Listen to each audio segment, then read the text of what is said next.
తెలంగాణలో రాజకీయాలు వేడెక్కాయి. ముఖ్యమంత్రి రేవంత్ రెడ్డిపై మరోసారి భువనగిరి ఎమ్మెల్యే కోమటిరెడ్డి రాజగోపాల్ రెడ్డి తీవ్ర స్థాయిలో విమర్శలు చేశారు. సీఎం తన భాష మార్చుకోవాలని, ప్రతిపక్షాలను తిట్టడం మానేసి ప్రభుత్వం ఏం చేస్తుందో చెప్పాలని ఆయన డిమాండ్ చేశారు.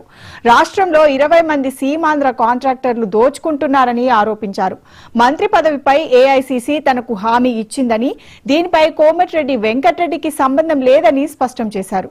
కేవలం కాంగ్రెస్ పై ప్రేమతోనే తాను పార్టీలో చేరానని, మంత్రి పదవి కావాలంటే కేసీఆర్ ఎప్పుడో ఇచ్చేవారని పేర్కొన్నారు.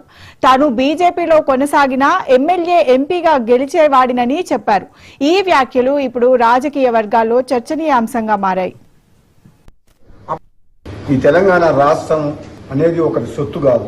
ఏ వ్యక్తి అయినా అహంకారపూరిత పరిపాలన చేయడము సమాజానికి మంచిది కాదు. అధికారం శాశ్వతం కాదు, పదవులు శాశ్వతం కాదు. తెలంగాణ సమాజం ఏం కోరుకుంటుంది? ఆత్మగౌరవం.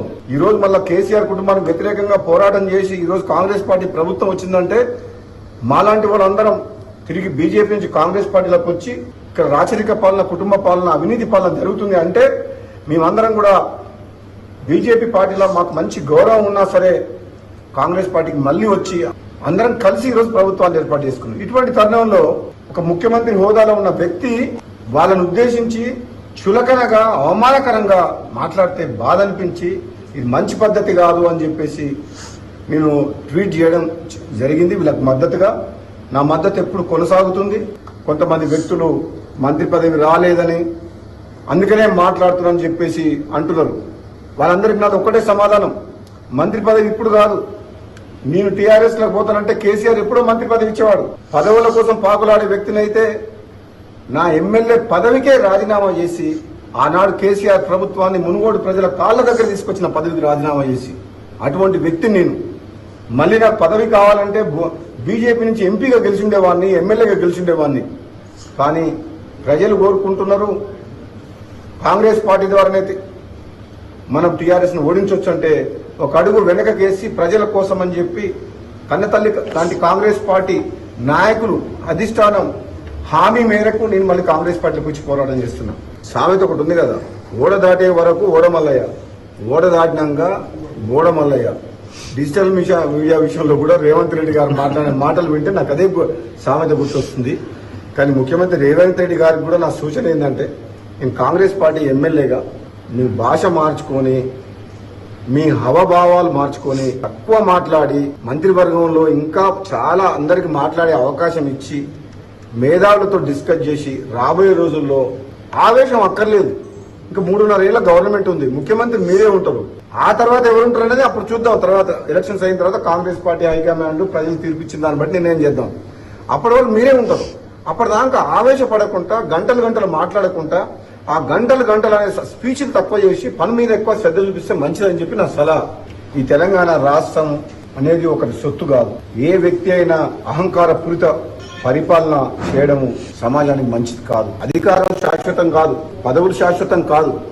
తెలంగాణ సమాజం ఏం కోరుకుంటుంది? ఆత్మగౌరవం. ఈ రోజు మళ్ళా కేసీఆర్ కుటుంబానికి వ్యతిరేకంగా పోరాటం చేసి ఈ రోజు కాంగ్రెస్ పార్టీ ప్రభుత్వం వచ్చిందంటే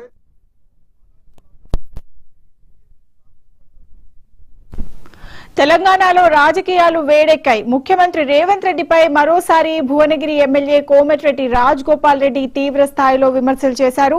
ఇక ఇదే అంశానికి సంబంధించి మా కరెస్పాండెంట్ రాము మరింత సమాచారాన్ని ఫోన్ లైన్ లో అందిస్తారు. రాము,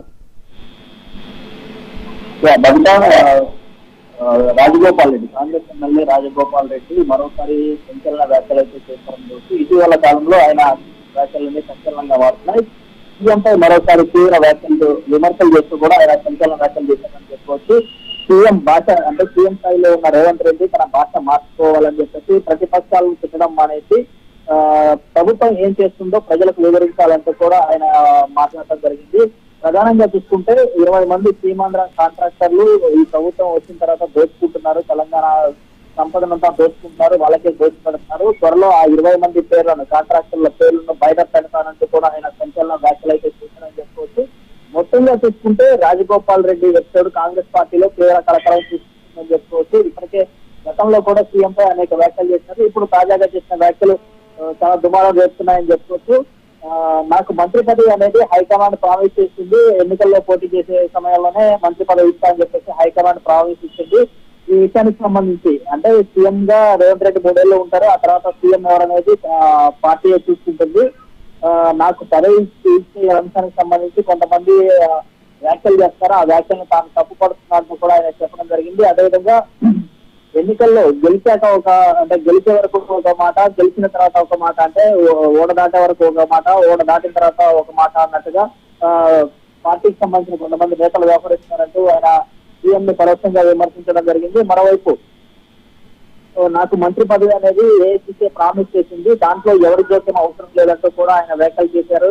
మరోవైపు కోమటిరెడ్డి బ్రదర్ ఎవరైతే ఉన్నారో, రాజగోపాల్ రెడ్డి బ్రదర్ ఎవరైతే ఉన్నారో, ఆయన మంత్రి పదవి అంటే తనకిచ్చే మంత్రి పదవి విషయంలో ఆయన మాట్లాడటంపై కూడా అభ్యంతరం వ్యక్తం చేశారు.